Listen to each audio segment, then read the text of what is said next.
Και τι θέλει να γίνει όταν μεγαλώσει το ερευνητικό κέντρο της Θεσσαλίας? Τι άλλο? Να μοιάσει στο μεγαλύτερο αδελφό του, το Ίδρυμα Τεχνολογίας και Έρευνας της Κρήτης. Το πρώτο ερευνητικό κέντρο που δημιουργήθηκε στην περιφέρεια και θεωρείται σήμερα πρότυπο σε όλη την Ευρωπαϊκή Ένωση.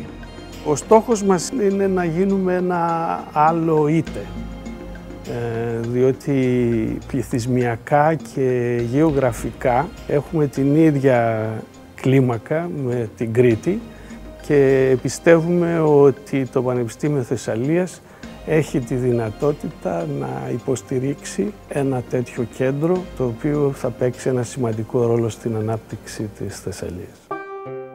Η επιτυχία τέτοιων εγχειρημάτων κρίνεται συνήθως από τους ανθρώπους και από τις συγκυρίες. Ανθρώπους θα βρεις εδώ ενδιαφέροντες, με πείσμα και αισιοδοξία. Μένει να αποδειχθεί αν και οι συγκυρίες ήταν ευνοϊκές.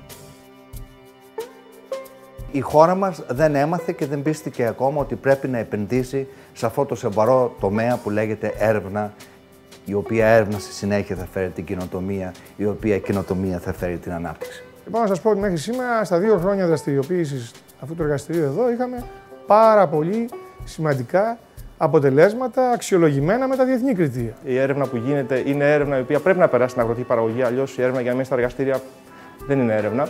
Στόχος αυτού του Ινστιτούτου είναι όχι μόνο να βοηθήσει την έρευνα στην περιοχή, αλλά να συγκρατήσει και τους νέους ερευνητές που αν δεν υπάρχει το κοιτά θα χαθούν. Γυρίζοντας την ερώτησή σας πόσο δύσκολο ήταν. Ξεχάσαμε τη δυσκολία. Προτιμώ να απαντήσω πόσο εύκολο ήταν. Γιατί αφήνει περιθώριο να κρατάμε την αισιοδοξία.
Το πρόγραμμα συγχρηματοδοτήθηκε από την Ευρωπαϊκή Ένωση μέσω του επιχειρησιακού προγράμματος «Κοινωνία της Πληροφορίας».